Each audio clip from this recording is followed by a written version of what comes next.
garis regresi,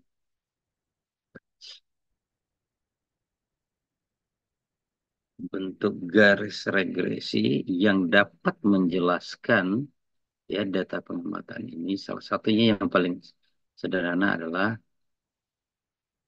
simple ini. Simple eh, regresi, ya kata regresi yang sederhana untuk menjelaskan hubungan Y dengan X-nya. Tujuan kita adalah mencari berapa interceptnya maupun berapa beta satunya atau slope-nya.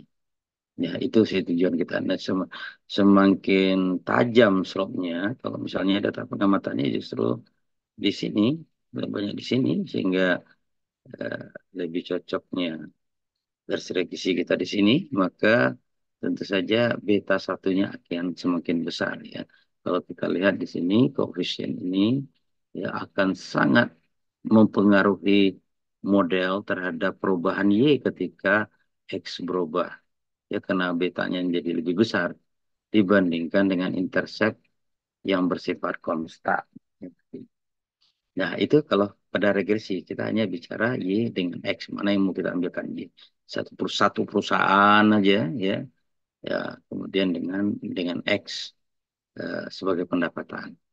Nah, namun ketika kita pada sisi lain ketika kita punya data time series yang ini adalah semua tahun saja, katakan berapa tahun terakhir, 20 tahun terakhir, maka mau tidak mau kita tidak mempunyai data yang independen. Kenapa dia tidak independen?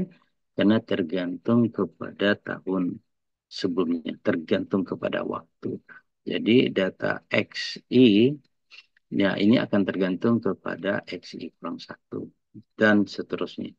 Sehingga X tidak lagi independen. Sementara kalau pada regresi biasa, kita katakan bahwa dia kemunculan terjadinya Y akan independen ya ketika X kita tentukan. Ya di dalam regresi ada beberapa asumsi yang harus dipenuhi.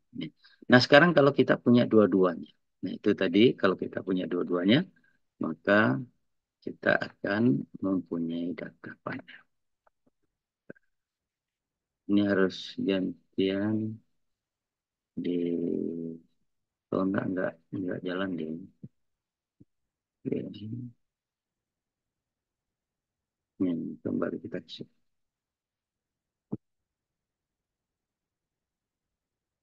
Ya, panel data adalah data yang memiliki dimensi waktu dan ruang. Dalam panel data ada data cross-section yang sama diobservasi menurut waktu. Dia akan balance, seimbang, jika setiap cross-section unit memiliki jumlah observasi time series yang sama. Dia akan unbalance jika jumlah observasi berbeda untuk setiap cross-section unit. Ya, jadi kalau misalnya jumlah perusahaannya, kalau kita menggunakan unbalance, cross-sectionnya adalah perusahaan, kalau jumlah operasinya berbeda untuk setiap cross-section, perusahaan satu ada 10, ya, kemudian perusahaan dua ada 8, maka kita sebut dia unbalance panel. Ya, nanti kita akan bicara yang balance panel saja. Ini sudah minggu kemarin kita sempat bincang. Ya, kita lanjut pada estimasi data panel. Terdapat 5 cara estimasi. Ya, nanti kita sebetulnya akan lihat pool least square dan kemudian LSDV, ya LSDV model atau fixed effects dan random effect ya, yang tiga ini ya. Nah, nanti kita akan menggunakan software saja dijadikan exercise ya untuk data yang mana yang disukai ya. Yang penting bagaimana eh, saudara bisa melakukan analisis data sederhana untuk data panel, baik menggunakan pool least square maupun menggunakan fix dan random effect model. Nah, ini untuk pool least square. Nah, ini agak mulai matematis. Gimana, Bapak Ibu? Kalau ngelihat model ini, siapa yang kira-kira masih familiar dengan bentuk ini? Nah, dalam untuk regresi biasa, ya biasanya kan kita punyanya ini, ya, yang di sini. Nah, tetapi omega IT itu ternyata merupakan penjumlahan antara mu dengan rata-ratanya, dengan errornya. Kecuali kalau mu-nya sama dengan nol, maka kita akan menggunakan least square yang biasa. Ya, kalau least square masih ingat least square method ada disampaikan Ibu ini kemarin, Ibu Roseti, apa konsep dari least square? Kalau kita punya model seperti ini, YT sama dengan beta 0 plus beta 1X I plus IT. Nah, EI, ya. YI sama dengan beta 0 tambah beta 1 XI tambah EI. Bagaimana dengan konsep least square? Apa nama konsep least square? Dengan meminimumkan, tujuannya apa? Bagaimana kita menaksir kedua koefisien regresi ini dengan meminimumkan error. Sehingga kita akan punya nanti EI sama dengan YI kurang beta 0 kurang beta 1 XI. Ini yang kita minimumkan. Hingga beta 0 dan beta 1 dapat kita peroleh. Familiar dengan itu? Halo, nggak tahu nih. Gimana? Coba nih, Pak Tri, familiar dengan OLS yang tadi? Komentar sedikit aja, familiar enggaknya. eh Sebelumnya belum pernah sih Pak kita melakukan eh, Oh, gitu. hal Ya. seperti ini karena memang kita di S1 juga kemarin kan biasanya bukan ini. Kemudian metode penelitian juga ketika menyusun skripsi juga kualitatif Pak pada waktu itu. Jadi memang ini baru bagi kami Pak secara pribadi Ah, Pak. oke, oke. Ya, ya. Ya, makanya saya agak surprise ketika saya dapat bahan ini kemarin. Saya sampai Bu Rosetti. Bu Rosetti, ini matematisnya agak lumayan. Gimana nih? Di ilmu ekonomi memang begini, Pak. Tapi tentu nanti menyesuaikan saja dengan kondisi peserta kita, katanya. Ya. Oke, jadi ada masukan dari Pak Trianung bahwa eh, tidak terlalu matematis yang pernah dipelajari ya. Nah, rasanya melihat model yang tadi itu juga nggak terbiasa. Terbiasa lah kalau melihat modelnya saja. YI sama dengan beta 0 tambah beta 1 XI tambah EI. Kalau melihat model itu saja, mana nih? Pak Sudirman senyum-senyum. Udah pernah lihat itu Pak Sudirman? Biasa, Pak. Baru, hal yang baru, Pak. Oke. Siapa Mm. yang pernah lihat model itu? Oh, nggak ada sama sekali. Pak Primanda.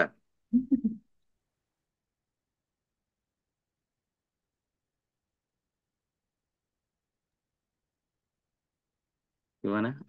Memang sama sekali belum ada pernah lihat model persama regresi biasa? Belum, Pak. Belum. Oke, oke. Oke, baik, baik. Oke, kembali ke sini ya.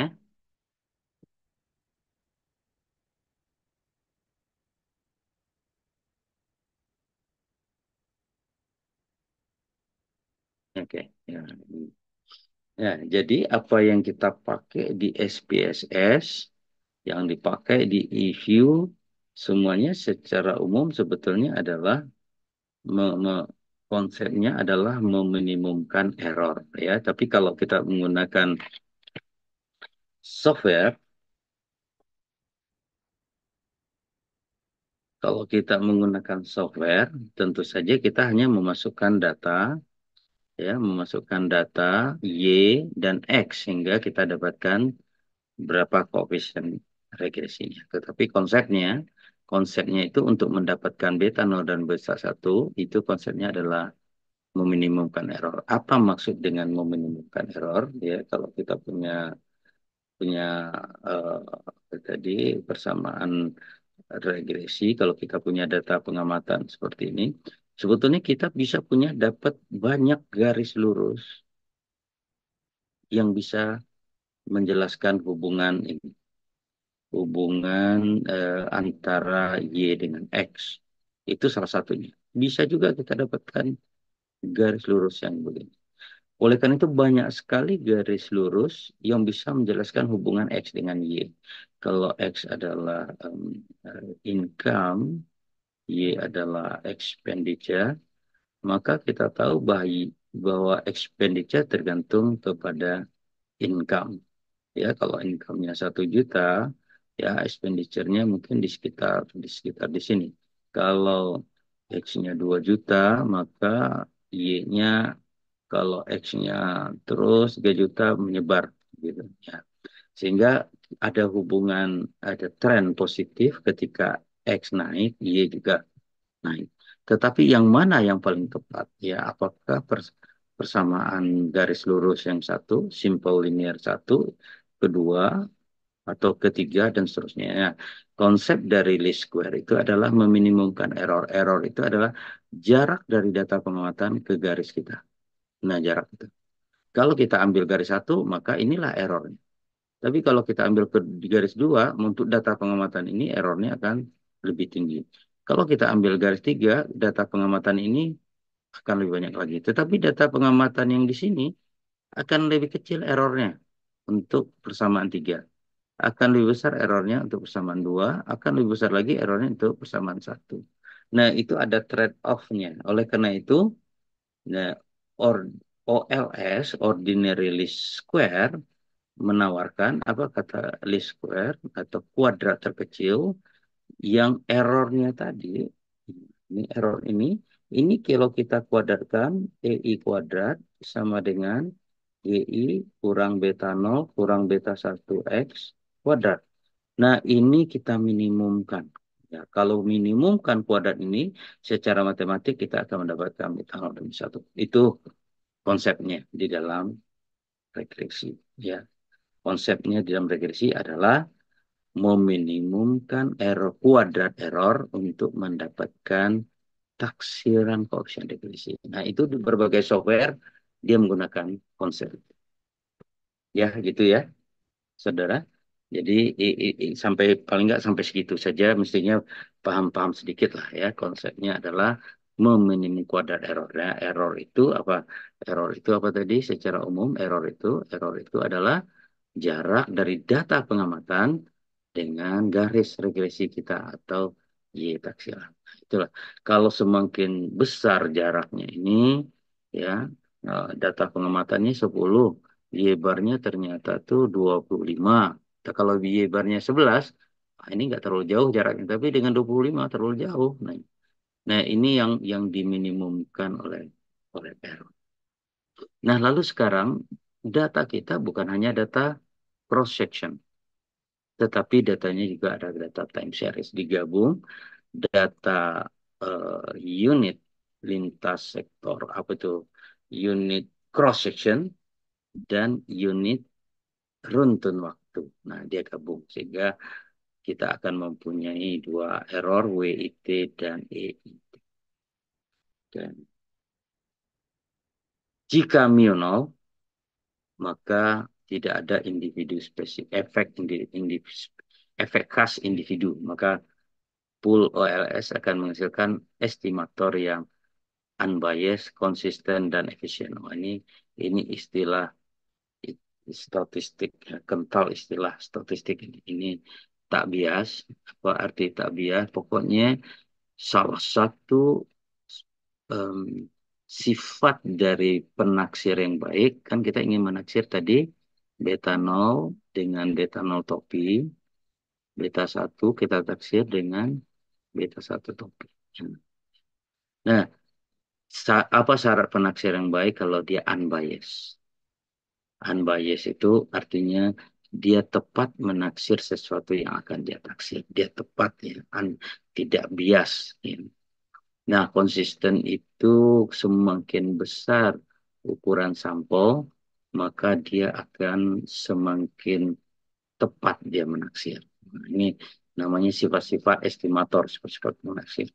Efisien itu berhubungan dengan varian. Eh, Semakin besar N-nya, ukuran sampelnya, maka varian dari dua atau tiga penaksir, dia mempunyai varian terkecil. Jadi efisien ini berhubungan dengan varian terkecil. Jadi intinya, saudara, ketiga sifat ini adalah sifat penaksir terbaik. Ya. Penaksir dengan least square method. Jadi ada berbagai macam penaksir, ada macam estimator. Salah satu yang terkenal adalah least square. Jadi least square ini adalah salah satu bentuk estimator, ya, salah bentuk penaksir. Kemudian lanjutkan, jika min-nya tidak sama dengan nol, berarti ada efek spesifik dari individu. Maka OES akan menghasilkan estimator yang unbiased, konsisten, nah tetapi ada yang kurang bagus. Inefisiensi juga disebabkan oleh estimasi OLS yang mengabaikan adanya positif serial correlation pada error. Ini kalau mau nulis apa report, nah ini mungkin boleh setajam ini. Kalau kita nggak terlalu sedetail ini, ya nanti kita akan coba jadi tugas untuk exercise saja dulu. Exercise bagaimana kalau kita ada data, kita analisis dengan menggunakan software tertentu EView dan SPSS. Ini juga akibatnya korelasinya seperti ini dan dia akan efisien. Oke, di, di ini saja, di skip saja. Nah, yang kedua itu yang pertama model pool varian, ya. Nah, ini yang disampaikan ini hanya konsepnya saja ya, Bapak Ibu. Nanti kalau udah pakai software kita nggak terlalu apa ya, nggak terlalu fokus dengan persamaan ini. Tapi kita tahu kalau ingin dilihat persamaan, oh yang dimaksud persamaan model covariance atau LSDV itu adalah seperti ini. Ya, ini maka pada model ditambahkan variabel dummy, dummy itu variabel boneka ya, dummy, dummy variable agar intercept dimungkinkan untuk berubah ya. Oke, jadi saya nggak terlalu ini nggak terlalu apa di sini ya, coba nanti lihat nanti di tadi saya nonton ada di YouTube SPSS yang saya berikan nanti linknya. Nah dia akan menggunakan kapan dia menggunakan dummy ya dummy untuk cross section ya dan dummy untuk time series. Ini beberapa kemungkinan ya kalau kita menggunakan LSDV tadi. Intercept dan slope-nya konstan ya untuk waktu, tapi slope-nya konstan tetapi intercept-nya berubah, kemudian slope-nya konstan tapi intercept-nya berubah untuk individu dan time. Kalau tadinya over individu saja, kalau di sini semua koefisiennya berbeda untuk setiap individu, semua koefisiennya berbeda untuk individu dan pan. Jadi dari model kita yang tadi ada 5 kemungkinan yang bisa kita set ya modelnya. Ya. Kita lihat yang fix effect model ya. Kalau kita pada fix effect model, maka kita akan melihat uh, errornya. Ternyata errornya itu merupakan persamaan dari rata-rata dan error untuk X ya, error untuk X. Dan kalau kita tulis dalam gabungan seperti ini, maka kita akan punya model beta 0, beta 1, kemudian omeganya ini akan menjadi, nah ini dia omega. Jadi kita jumlahkan secara series, notasi untuk T itu adalah notasi untuk waktu, ya sehingga dihasilkan rata-rata grup estimator. em, ini konsepnya ya. Bagi yang mau menulis nanti mungkin perlu dimasukkan persamaan seperti ini. Tapi kalau untuk exercise analisis datanya em, tidak terlalu rumit, tinggal memasukkan persamaannya. Nah, ini fixed effects secara teoritis untuk ditunjukkan seperti apa Y bar, X bar, ya, EI bar. Ya, ini dia. Y bar, tentu saja persamaan untuk waktu biasa, rata-rata biasa ini, ya dijumlahkan seluruh datanya dibagi dengan banyaknya. Ya, kalau X juga dibagi dengan banyaknya, Y juga.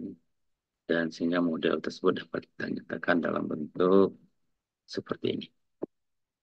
Ya, yang harus kita perhatikan jika menggunakan fixed effect model, penggunaan variabel dummy, dummy, dummy, dummy, mereka akan menimbulkan masalah degree of freedom. Masih tanda tanya, ada apa dengan degree of freedom? Kemungkinan terjadi multikolonialitas, ini sudah dipelajari. Itu tadi dapat share file dari Tiara. Ya, ada apa dengan multikolonialitas? Fixed effect model tidak bisa digunakan untuk mengetahui dampak variabel yang time invariant. Misalnya jenis oke, ini kita skip saja dulu.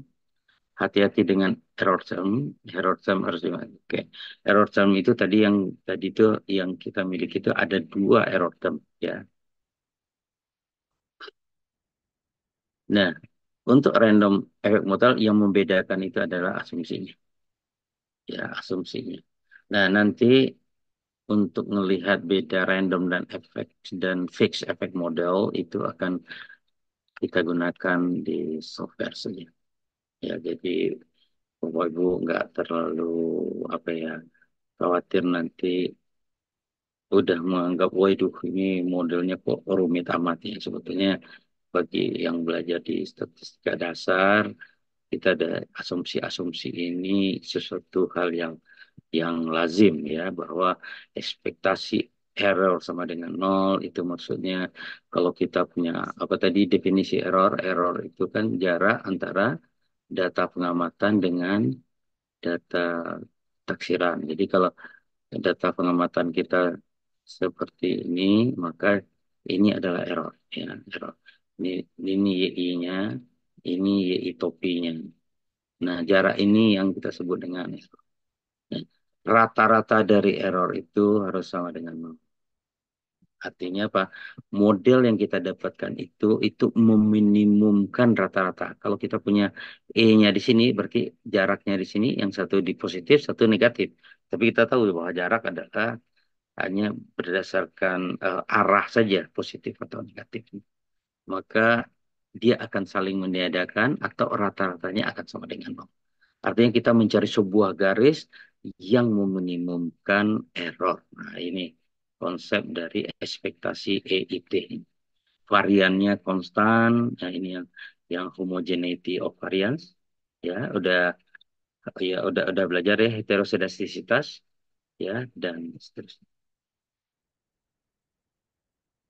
Oke, akibatnya korelasinya. Oke, sehingga nah, kemudian eh, saya langsung masuk ke ini saja ya. Fixed effects versus random effect. Ya, sebaiknya mana yang akan kita gunakan? Nah, nanti kalau kita menggunakan software, kita akan melihat dari indikasi-indikasi saja ya dari apa yang diperoleh dari hasil analisis data. Tapi secara konsep, jika X berkorelasi lebih baik, maka akan digunakan fixed effect. Dan X tidak berkorelasi, maka kita gunakan random effect. Kemudian jika T jumlah series, ini notasi untuk waktu, untuk data kita data time series, jika T-nya besar dan N jumlah unit kecil, Perbedaan antara keduanya relatif kecil, tetapi fixed effect lebih disukai. Jika N besar dan T kecil, ya, jumlah data pengamatan sangat banyak, dan waktunya kecil, digunakan fixed effect jika unit tidak random dari sampel yang besar, dan digunakan random effect jika unit diambil secara random. Dan kita akan melakukan tes pakai menggunakan Hausman test, ya, dan ini nanti dibaca di buku Rezi saja, ya, buku Rezi Eko Caraka, ya, nanti saya kirimkan, dan kemudian kita gunakan e-view atau SPSS, ya, sehingga saudara tidak perlu menghitung secara manual bagaimana uji Hosman, ya, Hosman-Wu test, yang kemudian dia bandingkan dengan chi-square test. Nah, saudara, di dalam uji statistik sering sekali kita mempunyai alat uji. Ini yang kita sebut dengan statistik uji. Statistik ujinya macam-macam, tergantung case-nya. Ya, tergantung case-nya. Apa di sini yang kita uji di dalam Hosman-Wu test? Kita akan menguji apakah taksiran dari koefisien regresi fixed effect ini jauh berbeda dengan random effect. Seberapa nih? Ya, kita untuk menentukan kita memilih di sini tadi FE atau RE, fixed effect atau R atau random effect. Dan di dalam statistik ini secara matematik ditunjukkan bahwa bentuk uji yang seperti ini, beta fixed effect dikurangi beta random effect yang dikeluarkan dibagi dengan selisih variannya, ternyata secara matematik dia berdistribusi chi-square atau chi kuadrat. Nah, chi-square ini disebut dengan distribusi teoritis. Jadi statistik uji dibandingkan dengan chi-square sama dengan uji normalitas. Kalau kita punya uji apa ya, uji T, ya, masih kalau dia masih ingat, apakah rata-rata dalam uji, apakah rata-rata satu sama dengan rata-rata dua, ya, rata-rata kelompok satu sama dengan kelompok dua, ya, dalam uji hipotesis. Maka ambil sampel, sebetulnya kita ingin menguji apakah rata-rata kedua sampel, ya. Nah, kita selisihkan rata-rata kedua sampel, lalu dibagi dengan standar errornya, dan dia berdistribusi T. Gitu. Ini distribusi teoritisnya, ini statistik ujinya. Nah, bagi yang pernah ngambil statistik apa itu metode statistik atau pengantar statistik waktu S1, konsepnya juga analog seperti ini. Selisihkan rata-rata kedua sampel dibagi dengan variannya, ini semacam faktor adjustment, di adjust saja. Nah, maka dia akan sama dibuktikan secara matematis menurut distribusi teoritis, dalam hal ini distribusi T. Nah, untuk Hausman-Wu dia berdistribusi chi-square. Nah, kalau kita menggunakan software, tentu saja kita nggak terlalu apa ya, kita tidak menggunakan berapa harga betanya dikuadratkan dibagi dengan varian, nah, sehingga dapat harga W bandingkan dengan tabel. Tapi kalau dengan software, kita tidak perlu serumit ini. Kita hanya melihat berapa harga statistik W, lalu pembandingnya ini udah langsung dihitung oleh software. Maka kita tinggal melihat berapa p-value. P-value adalah kekeliruan terkecil ketika kita menolak hipotesis. Ya, di dalam uji hipotesis seperti itu. Nah, nggak tahu nih, apakah masih ingat konsep p-value di dalam uji hipotesis. Kalau nggak, nanti pada kesempatan lain nanti bisa kita diskusikan. Nah, ini contoh. Nah, contoh ini Bapak Ibu yang tadi saya tadi minta sama Bu Rosetti kalau ada data yang seperti ini, kalau enggak tadi udah dicek juga, saya cuma nggak sempat nggak dapat datanya karena datanya tidak dalam bentuk Excel, datanya dalam bentuk CSV, dalam bentuk R, harus di-convert dulu. Ya. Yang mana ini data dari Grunfeld, ya, ya.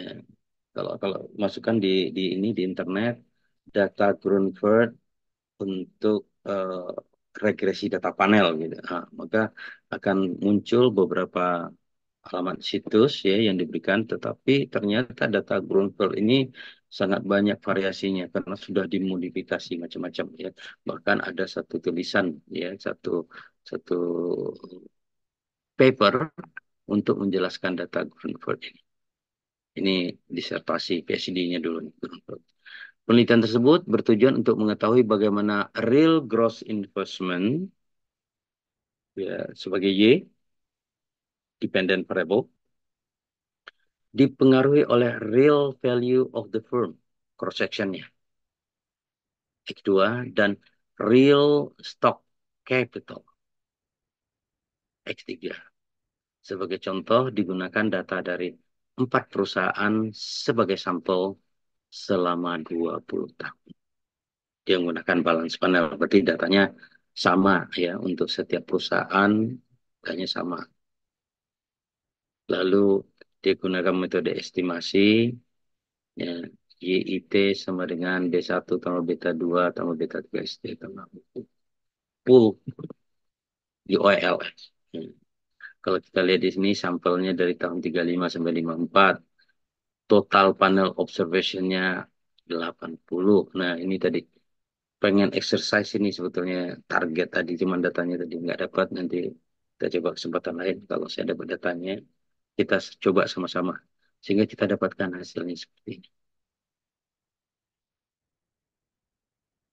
Lalu estimasi dengan variabel dummy. Nah, bagaimana dia menggunakan di variabel dummy-nya? D2, D3, D4. Kenapa diperlukan double? Nah, ini Bapak Ibu, coba nanti dicatat kenapa, di mana nanti untuk jawab pertanyaan. Untuk kalau kita ketemu offline. Kenapa diperlukan variabel dummy? Mungkin dicatat pertanyaan ini ya. Nanti kita diskusikan ketika ketemu offline. Intercept untuk setiap perusahaan yang berbeda adalah ya interceptnya berbeda. Min 245. Oke. KMUS West itu nama perusahaannya. Oke. Membandingkan antara pool OLS regresi dengan variable dummy. Model mana yang lebih baik? Lalu dilakukan uji apakah pool OLS dengan variable dummy lebih baik atau tidak. Kalau di sini bandingkan dengan F sehingga model LSTV lebih baik. Untuk fixed effect, ya, jadi ini uji Houseman-nya. Kalau dihitung secara manual, kita tidak akan menghitung secara manual. Pada data panel, pada contoh lebih baik jika diestimasi dengan random effect. Estimator akan unbiased, konsisten, dan efisien. Oke, next yang terakhir. Nah, ini tugas. Tugas ini untuk 2 minggu. Ini berharap kalau bisa misalnya di 2 minggu. Nggak tahu nih apakah pada 16 November ini kita bisa ketemu offline. Jadi menjelang itu lakukan latihan regresi data panel dengan EView dan SPSS. Yang mana itu? Ya nanti baca buku Rezi Eko Caraka bab 1. Buat paper tentang regresi data panel menggunakan data PPS. Nah, jadi dalam 1 minggu ini, kalau bisa kita diskusi di grup, ya, bagaimana mencari data panel yang dikeluarkan oleh BPS. Sehingga dalam minggu berikutnya, saudara udah bisa melakukan analisis, karena ini udah dicoba pada poin 1, udah dibaca tambahan informasi dari buku Rezi, sehingga seminggu bisa menulis paper singkat, ya, agak 2 halaman, ya, tentang regresi data panel menggunakan data BPS. Nah, yang ini tadi, poin 1 tadi, lakukan regresi data panel dengan EView dan SPSS. Ini salah satu contoh. Ya, tadi banyak sekali bertebaran salah satu contoh tadi. Oh, ini lumayan juga step one step itu step by step yang dilihatkan di sini ya bagaimana dengan SPSS yang belum tadi nggak sempat tadi udah ada tuh ngeklik e-view cuma karena e-view saya tuh masih belum beres instalasinya maka nggak dibuat ya. Nah, nanti ditambahkan di sini regresi data panel dengan SPSS dan e-view. Ini untuk SPSS-nya. Yang e-view-nya belum. Jadi pastikan saudara nyobain di dua software ini ya, SPSS dan e-view. Datanya mau ambil salah satu data aja. Mau digunakan data dalam contoh YouTube di SPSS ini boleh, tapi dicobakan juga di e-view. Menggunakan data yang standar yang sudah ada analisisnya juga boleh. Intinya lakukan exercise dengan SPSS dan if. Ya. Nah, ini buku Rezi, bukunya Spatial Data Panel, tapi dibaca yang bab satunya saja. Data panel yang relevan ini di share dan ini akan kita diskusikan dalam 1 minggu. Ini target kita di sini ya. Akan didiskusikan. Ya, silakan di search, search di website. Ini juga membuat kita terbiasa searching data of visual statistik ya.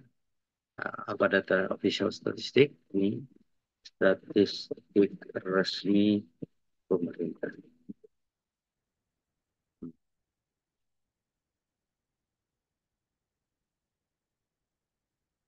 Oke.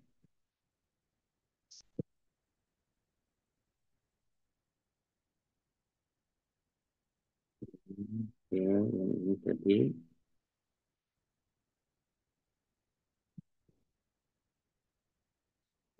cari YouTube atau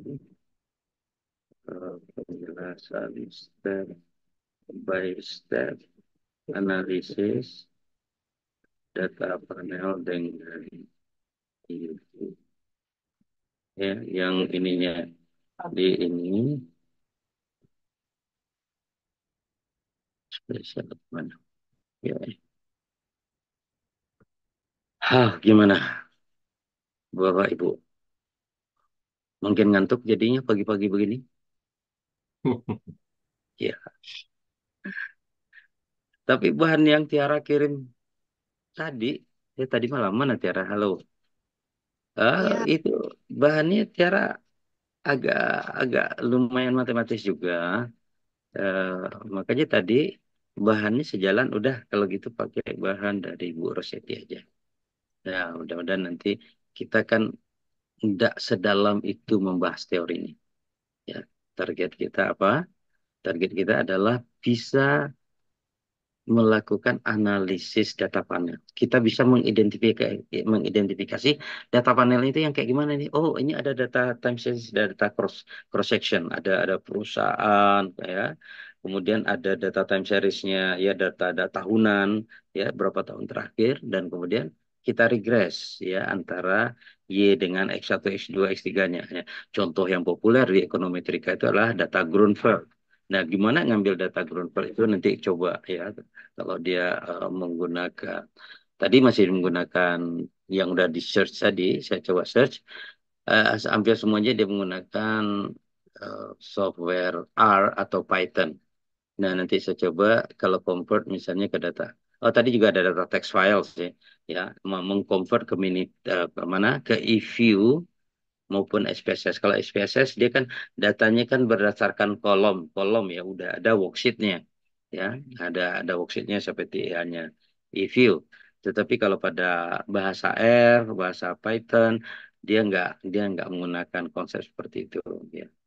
Nah jadi nanti saya coba convert ke Excel sehingga kita bisa menggunakan data itu baik di SPSS maupun di e-view.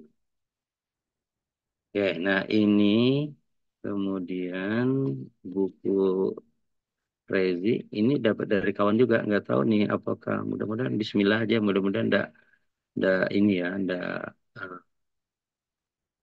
eh, apa ya, Mas Rezi ini waktu itu dia kuliah Bilasika Malaysia, terus selesai lalu di Korea postdoc, sekarang jadi peneliti di BRIN, dan kemarin dapat penghargaan dari Menpora sebagai researcher muda terbaik. Bukunya dapat kiriman dari teman, bukan dari beliau. Asumsinya kalau udah dapat kiriman, asumsinya ini eh, bukunya boleh dibagi, mudah-mudahan ya. Mungkin suatu saat nanti di kontak beliau minta izin, bukunya udah dibagi baru minta izin. Eh, Mana dia?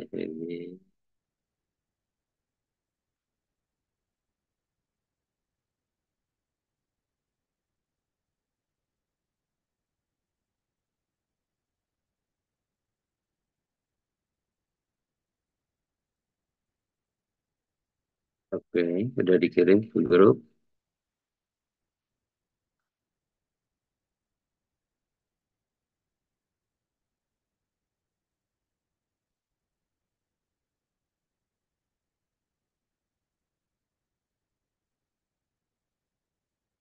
Spatial Data Panel yang kita lihat itu,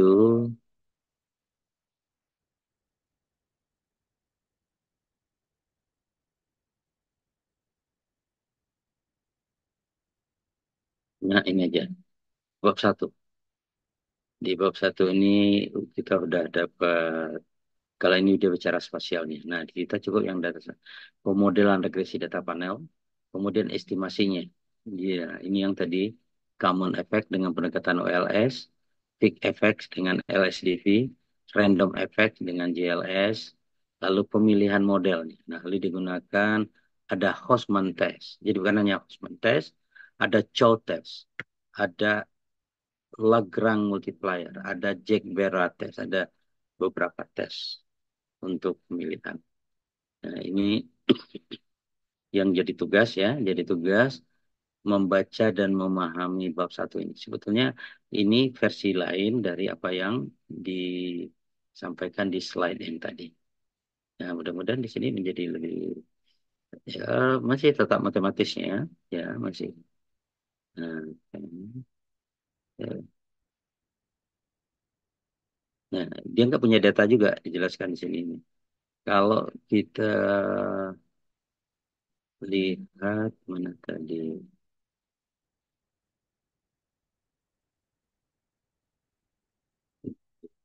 YouTube-nya.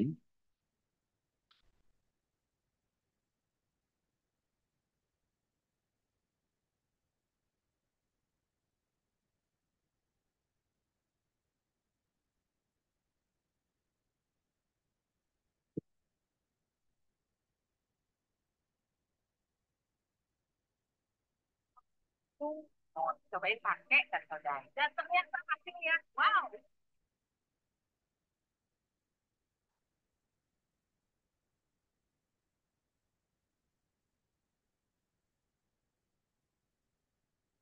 Selamat sore.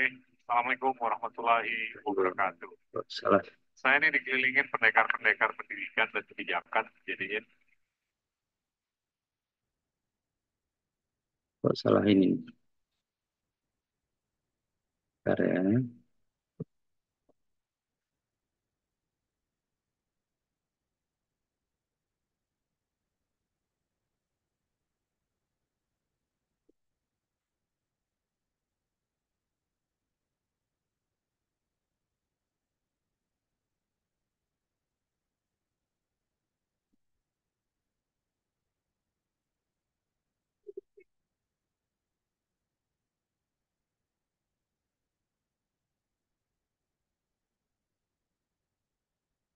kondisi gigi palsu. Bunuh bakteri pada gigi palsu 10 kali lebih kuat. Dijadikan kami sama seperti The client review was brutal. We're gonna be underwater for weeks. Selamat malam Sobat Ilmiah. Pada malam hari ini kita akan belajar analisis regresi data panel dan menggunakan SPSS. Analisis regresi data panel. Jadi dalam analisis statistik data dapat dikumpulkan dari waktu ke waktu pada satu subjek penelitian yang disebut dengan data runtut waktu. Malam hari ini kita akan belajar analisis regresi data panel dan menggunakan Bapak Ibu, Saudara, bisa ngelihat YouTube ini? analisis regresi data panel. Bisa, Pak. Bisa. Di Bisa. dalam analisis statistik data dapat dikumpulkan dari kerjaan kita ke kuantitas yang lebih tinggi, lebih kompleks.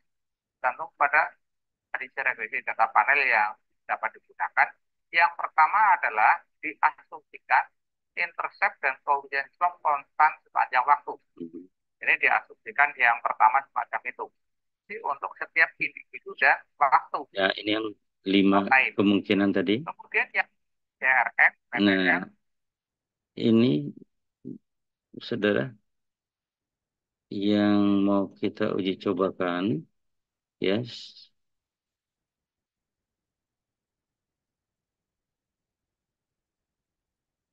Oh, sorry. Nah, ini datanya. jadi yang didami adalah waktunya. Hmm. Dami 91, 92 sampai dengan 99. Nah, sekarang yang didami adalah waktunya. Kita membuat daminya, dami waktu. Nah, ini adalah saya kasih nama ya. Ini jam 91, kemudian jam 92, jam 93, Oke, jam jadi 94, em, kemudian jam 95, jam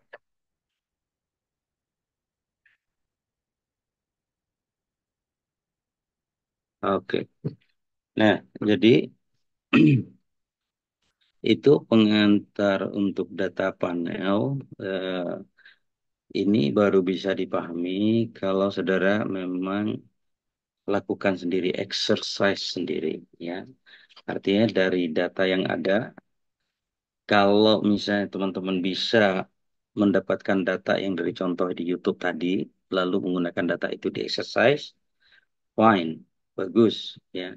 Namun kalau tidak, ada beberapa pilihan. Yang penting kita konsisten, ada datanya, kemudian bagaimana kita menggunakan dengan SPSS, menggunakan dengan eView. Dua itu target kita untuk kali pertama ini. Untuk berikutnya nanti baru kita tentukan salah satu saja. Kita menggunakan tetap eView atau SPSS. Ya, saya masih belum berhasil menginstall eView-nya ya, karena berhubungan dengan terakhir itu ketika copy file yang fullnya itu ternyata ada masalah. Nanti mungkin dicoba lagi. Oke, dan kemudian kalau di SPSS sudah ada, tinggal kita coba aja. Cuman datanya kita gunakan data yang sama untuk di kedua software. Untuk menambah pemahaman, maka dibaca buku Rezi yang tadi cukup untuk bab 1. Jadi untuk satu minggu ini, ya sambil tugas yang berikutnya adalah searching data BPS. Ya, kalau perlu nanti saya juga coba kontak teman BPS apa sih data panel yang available, ya, yang bisa kita pakai sebagai exercise. Saya masih ingat ada bimbingan saya waktu itu, dia kerja praktek di BPS, dia nulis tentang regresi data panel, ya. Jadi dia punya data panel waktu itu, dia tulis jadi paper lalu kita publikasikan di. Oke, sampai segitu dulu. Ada pertanyaan? Ini kita berapa orang nih? Banyak yang nggak hadir? Oke ya, 8, 9, 10. Kita semua berapa? 13, 14? 14, Pak. 14. orang. Hadir, Pak. Oh ya, lengkap ya, 14 ya. Lengkap, Pak. DI Indra. Gimana Lengkap, kira Pak. gimana kira-kira eh, Pak apa nih Pak Tri Anung, kalau kita exercise eh, dengan tugas yang tadi itu, yang 1 minggu ini mencoba SPSS dan EView, kira-kira bisa nggak dilakukan itu? Ya, untuk Itu sih. uji data panel barangkali bisa dilakukan Pak dengan adanya tutorial tadi dari YouTube juga nanti bisa kami coba tonton juga. Oke, Kemudian juga data yang Bapak minta kami untuk searching tadi juga nanti akan kami usahakan untuk searching data di website BPS itu. Kalau misalnya nanti memang ada data yang bisa kita uji, nanti akan kita coba search Pak untuk oke, Pak Tri Anung optimis banget itu. cuman Bu begini, Dwi, ya Mbak Dwi, Dwi Pak Putri, Pak Arsman. ya, Ah, Tapi kan saya sendiri pribadi masih awam ya Pak ya terhadap uji-uji yang ada dalam statistik ini begitu. iya, Nah, iya, sebelumnya kita juga pernah belajar tentang uji regresi linear, kemudian uji variabel dummy, hari ini uji iya, data panel begitu. Nah, apakah iya. nanti semua uji ini kita lakukan Pak untuk tugas akhir kami itu sebagai tesis? Apakah semua uji ini dilakukan atau mungkin hanya beberapa uji saja? Iya, Apakah itu eh, tergantung model yang kami iya, teliti atau bagaimana begitu Pak? Mungkin iya, pertanyaannya. iya, iya. Tentu saja tergantung sesuai dengan apa yang kita teliti, apa yang kita bahas ya. Ya, kalau misalnya dia tidak menggunakan regresi, tidak menggunakan ya baik regresi linear biasa maupun regresi data panel, tentu saja uji-uji yang disampaikan tadi itu tidak kita perlukan. Ya, tapi kalau dia berhubungan regresi, ya kelazimannya di ilmu ekonomi dia minta periksa dulu, misalnya regresinya datanya data cross sectional biasa. Dan dia periksa dulu ada multikoliniaritasnya enggak, ada heterogenitas variansnya enggak, ada datanya normal apa enggak, yang begitu-begitu kayaknya masih dipakai ya, tuh udah standar banget itu untuk uji-uji asumsi. Sehingga kalau asumsi-asumsi tersebut tidak dipenuhi, nah, makanya itu yang kita sebut dengan pelanggaran, violation of Gauss assumptions. Nah, jadi kalau asumsi Gauss di dalam regresi klasik itu dilanggar, maka kita harus cari cara-cara lain. Ya, ada multikoliniaritas. Waduh, berarti akibatnya apa kalau kita fit juga regresi? Maka dampaknya adalah begini. Kalau sesama prediktornya X1, X2, X3 dia saling apa itu saling mempunyai korelasi tinggi ya dia ada multikolonialitas. Nah, apa akibatnya terhadap model? Apakah taksiran koefisien regresinya masih bisa kita dapatkan? Atau ternyata variansnya tidak konstan ketika income 1 juta, X, X, Y-nya, expenditure-nya sekitar 901,1, jarak-jarak sekitar 200.000. Tapi ketika orang-orang yang punya penghasilan 2 juta, apakah dari 50 orang yang berpenghasilan 2 juta itu pengeluarannya masih dalam rentang 200.000 enggak? Masih di antara 1,9 sampai 2,1 juta enggak? Oh, ternyata ketika X-nya naik menjadi 2 juta, ternyata Y-nya ranknya menjadi lebih besar. Artinya orang yang tadi bisa bertahan dengan penghasilan 1 juta, pengeluarannya hanya sekitar 900.000, 1 juta, 1,1. Tapi ketika orang-orang yang kelompok penghasilan menjadi 2 juta, pengeluarannya menjadi ada yang 1,8 masih dia tahan-tahan itu. Tapi juga ada bisa sampai 2,1. Ketika penghasilannya 10 juta, nah basic need-nya katakanlah dia penuhi sampai 3 juta, tapi needs yang lain itu juga sangat bervariasi antar orang ke orang, sehingga Y-nya akan semakin beragam.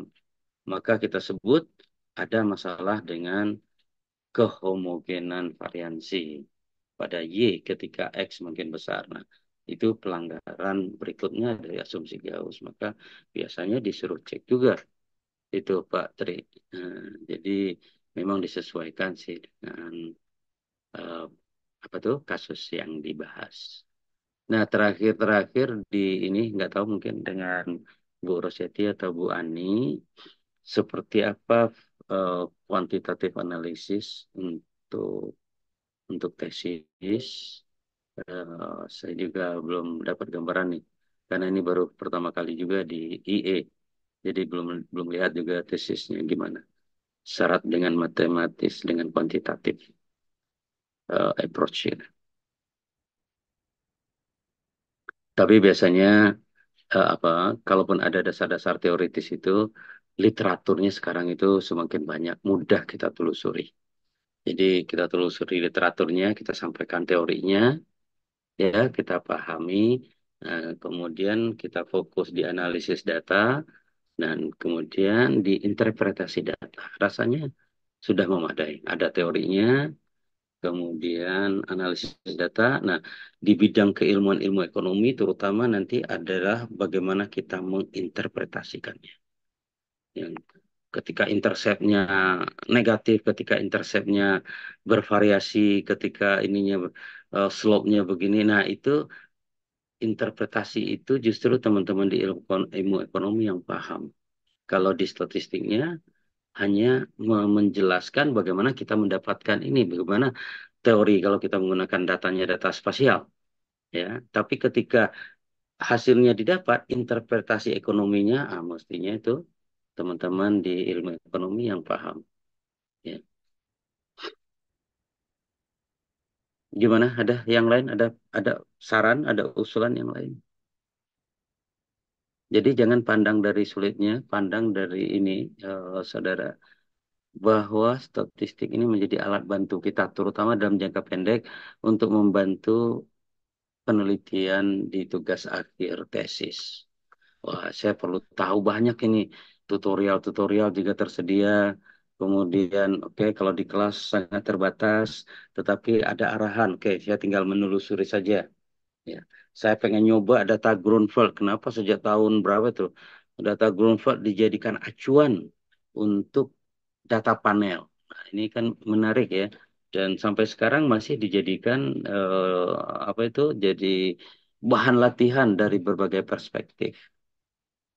Nah, yang di kita nanti tentu kita menganalisis data real, terutama yang kita hadapi. Misalnya data BPS, misalnya. Nah, di data BPS, BPS menggunakan survei apa ya, Sakernas atau Susenas. Nah, mungkin data mana yang bisa kita telusuri.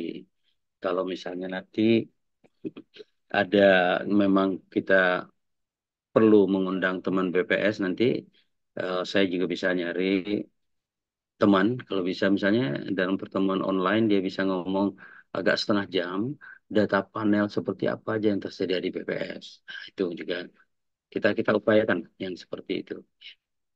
Ya, ampernya bermasalah dalam kisah.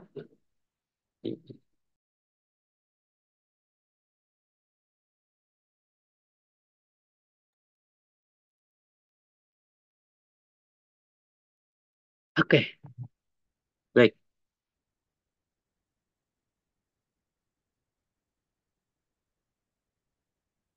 Oke, saya kira untuk data panel, karena kita tidak exercise, eh, saya kira kita cukupkan saja. Jadi di data panel ini kita exercise-nya nanti saja ketika offline. Tapi kalau misalnya dalam 2 minggu ini eh, bisa diselesaikan, saya kira nanti di offline kita gunakan untuk topik-topik yang lain. Ya, jadi untuk tugas itu berlaku 2 minggu. 1 minggu ini cobakan exercise ya, EView dan SPSS. Serahkan datanya data apa saja. Nah, seminggu berikutnya menggunakan data BPS. Silakan searching sebisa mungkin. Ya, kalau ada masalah nanti di grup saja disampaikan di grup. Ya, kalau bisa kita atasilah dalam 1 minggu sehingga di 1 minggu berikutnya saudara udah bisa nulis ya. Short paper saja, short paper dalam 2 halaman